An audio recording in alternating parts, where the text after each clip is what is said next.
Bonsoir, nous sommes Sofiane Sebar. Et Youssouf Dabou. Bienvenue pour le 20h du Collège Louis Michel. Nous sommes ravis de vous retrouver sur ce plateau pour un journal. Dans l'actualité de ce lundi, un sujet passionnant, un sujet brûlant. Les murs, qu'ils soient politiques, sociaux ou intérieurs, les murs sont présents dans notre quotidien.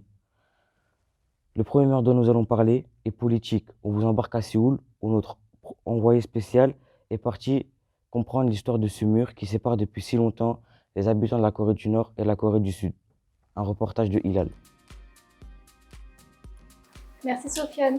Bonjour à tous, nous sommes aujourd'hui à Séoul en compagnie de notre expert spécialisé dans la Corée du Sud et la Corée du Nord. Ma première question pour vous est d'où vient ce mur? Il faut savoir que la guerre entre les deux Corées est le premier conflit après la Seconde Guerre mondiale. L'élément déclencheur est l'invasion de la Corée du Sud par la Corée du Nord en 1950. Mais c'est aussi une guerre par procuration des États-Unis et de l'Union soviétique. Le mur construit en 1948 est toujours d'actualité, ainsi que les tensions. Et l'existence de ce mur pèse encore sur la population. Nous sommes maintenant avec une transfuge nord-coréenne qui va nous expliquer le déroulement de son histoire. Présentez-vous. Bonjour, je m'appelle Philippa. Comme vient de dire la présentatrice, je viens de la Corée du Nord. Je suis partie quand j'avais environ 13 ans. J'habitais dans un petit village près de la capitale avec mes parents, mes grands-parents et mes 3 frères. Merci. Comment était votre vie dans ce village? Êtes-vous passé par des difficultés? Si oui, lesquelles? Oui, on est passé par beaucoup de difficultés. Mon village n'avait pas d'école. J'ai dû aller dans un autre village à 35 minutes à pied. Et le premier jour, il faut savoir qu'eux, ils n'ont pas de table ni de chaise pour les élèves, sinon on doit les ramener. Pendant l'hiver, la famine, elle a toujours été présente, mais pendant l'hiver, c'était encore pire. Ma grand-mère devait brûler des chaussures usées qu'on n'avait pas pour qu'on reste chaud. Et on n'avait ni d'eau chaude, ni de l'électricité. Et l'eau qu'on avait, elle était tout le temps sale. D'accord. Quel événement vous a poussé à quitter le pays? Je dirais que c'était une exécution d'un jeune homme que je connaissais. C'était un soir où je n'arrivais pas à dormir, pardon. Et j'ai assisté à la scène où 3 officiers sont venus chez lui, sont rentrés et 20 minutes après sont ressortis avec une boîte de carton plein de films américains. Et tout ce qui est médias hors pays, qui n'est pas contrôlé par le gouvernement, est puni par la loi. Comment vous êtes donc échappé?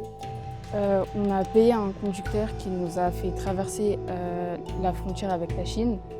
Mais on ne peut pas rester en Chine puisque s'ils nous retrouvent, ils nous renvoient à la Corée du Nord où on risque de la prison ou la mort. Nous et 3 générations de notre famille. Du coup, de la Chine, on a eu des faux passeports. On est parti à la Mongolie et on s'est rendu aux autorités là-bas. Et eux, ils nous ont envoyés en Corée du Sud où j'habite jusqu'à maintenant. D'accord, merci d'avoir répondu à mes questions. Merci de m'avoir invitée. On enchaîne avec ce mur millénaire, un mur instauré par un patriarcat qui résiste, ce mur que malheureusement beaucoup de femmes connaissent dans le monde, malgré leur mouvement MeToo, important aux États-Unis et en Europe, les femmes continuent de subir des inégalités quotidiennes. Comment changer le cours de cette histoire? Un reportage de NSC Woodley.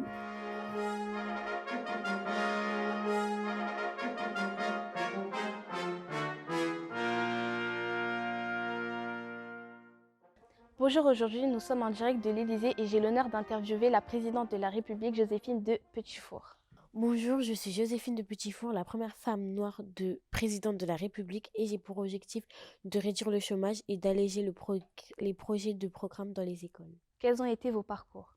Depuis toute petite, j'ai été intéressée par Marine Le Pen, qui elle n'a pas été présidente comparé à moi. J'ai été élue avec 53% des voix, ce qui n'a pas été facile, car pour eux, j'allais pas assumer et j'allais avoir peur. Mais à partir de maintenant, je vais leur montrer que tout va changer, car je suis déterminée dans mon parcours. Avez-vous rencontré des difficultés? Non, pas vraiment, car j'ai su imposer mes conditions et je vais montrer que je n'ai eu peur de personne. Avez-vous des conseils à donner aux femmes du monde entier? De ne pas se faire influencer par les moqueries, par le regard ou quoi que ce soit et d'aller droit à ce que l'on veut. Merci, c'était Woodley en direct de l'Élysée. Bonjour à tous, alors aujourd'hui nous nous retrouvons à Dubaï, au Burj Khalifa avec Marguerite de Loubia. Je vous laisse vous présenter. Bonjour, je suis Marguerite de Loubia, j'ai construit le Burj Khalifa étant chef de chantier et je suis aussi pour vous présenter mon parcours. Ok, alors quel a été votre parcours? Un parcours compliqué, j'ai été dans le chantier depuis toute petite avec mon père et une fois j'ai mis les pieds dans le chantier, c'était pas sec. Et c'est là où j'ai commencé à aimer le bâtiment. Et quelles ont été vos difficultés? Alors, une femme dans le bâtiment, ça n'a pas sa place pour beaucoup de personnes, donc j'ai pas pu y rentrer directement. J'ai eu beaucoup de refus, mais avec beaucoup d'efforts et du courage, on réussit par y rentrer. D'accord. Et si vous aviez un conseil à donner aux femmes, lequel serait-il? De croire en ses rêves et de pas lâcher quand on a vraiment quelque chose qu'on veut faire et de pas écouter les gens. C'était Inès Peki à Dubaï, merci. Et pour clore ce JT, comment ne pas parler de ce mur intérieur qui nous a peut-être tous empêchés à un moment de notre vie d'avancer, qui nous a peut-être même renfermés, voire isolés. Je parle bien évidemment de la timidité. Qui touche-t-elle et comment y faire face? Notre invitée Myriam est partie répondre à nos questions. Eh bien, merci Youssouf, merci Sofiane et merci de nous rejoindre aujourd'hui pour un nouveau numéro de Ça n'arrive pas qu'aux autres. Aujourd'hui, nous recevons deux invités exceptionnels. D'abord, une personne qui a accepté de témoigner et courageusement, je la laisse se présenter. Bonjour, je m'appelle Johanna, je vais vous parler un peu de la timidité. Merci Johanna d'être parmi nous. Et enfin, notre experte qui nous éclairera ce matin. Bonjour, je m'appelle Célia et je suis spécialiste psychologue chez les adolescents. Eh bien, merci Célia d'être avec nous pour nous apporter vos conseils éclairés ce matin sur notre sujet.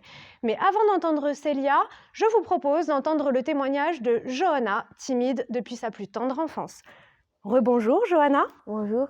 Eh bien, Johanna, je vais d'abord vous laisser nous dire depuis combien de temps vous souffrez de timidité. C'est mon caractère car je parle pas beaucoup. D'accord, donc je peux en conclure que c'est quelque chose que vous vivez depuis votre plus tendre enfance. Oui. D'accord, ça n'a pas dû être facile. Alors Johanna, est-ce que vous pourriez nous donner, vu que vous êtes une experte, votre définition peut-être de ce que c'est qu'être timide dans la vie de tous les jours? La timidité, c'est le fait qu'on ne s'ouvre pas aux autres, on est renfermé, on parle peu. Ah, ça n'a pas dû être simple. Est-ce que vous considérez que tout ça a pu être un frein dans votre existence? Non, car j'ai réussi à m'ouvrir aux autres. Eh bien, c'est déjà que vous êtes une personne courageuse et c'est déjà un conseil pour tous nos téléspectateurs. D'abord, pour vaincre sa timidité, s'ouvrir aux autres. Johanna, est-ce que vous pouvez nous dire s'il y a eu d'autres conséquences à votre timidité sur votre quotidien? Oui. Alors, vous avez des exemples peut-être à nous proposer? J'ai peur du regard des autres. Ah, le regard des autres, c'est un sujet que nous connaissons tous, timide ou pas. Et quelle est la conséquence de ce regard? Qu'est-ce qu'il vous fait, ce regard des autres? Ma confiance en moi diminue. Ah ben là encore, je pense que c'est un sujet qui concernera beaucoup de nos téléspectateurs. La confiance en soi diminue. Et finalement, est-ce qu'on pourrait dire que ce jugement des autres est plus handicapant dans la vie que votre propre timidité? Oui. Et est-ce que vous auriez un conseil peut-être à donner à d'autres personnes qui souffrent de timidité? Ne pas écouter le jugement des autres, croire en soi et avoir confiance en soi. Eh bien merci, je pense que courageusement vous avez témoigné, vous nous avez livré finalement les 3 conseils importants pour pouvoir vivre avec la timidité. Et pour compléter ce témoignage très enrichissant, je vous propose maintenant d'entendre notre experte psychologue, Célia. Rebonjour Célia, je vais vous laisser nous donner vos conseils avisés sur la timidité, ce que vous en pensez. Bonjour, aujourd'hui, je vais parler de la timidité parce que j'en entends souvent parler en mal. Par exemple, tu parles jamais parce que tu as trop peur du regard des autres ou quoi que ce soit. Et ils qualifient souvent ça en défaut, alors que c'est pas du tout un défaut. Je trouve que c'est plus une qualité parce que les personnes timides écoutent et observent beaucoup plus que nous et sont beaucoup plus créatives vu qu'ils restent dans leur coin et ne parlent pas. Si on les écoute, on peut plus comprendre ce qu'ils ressentent et du coup apprendre plus sur eux. Ceux qui crient, on les entend, alors que ceux qui chuchotent, on les écoute. Comme conseil pour vaincre la timidité, je pourrais dire qu'on pourrait se faire un petit groupe de bons amis et y parler pour s'habituer à plus parler aux autres dehors.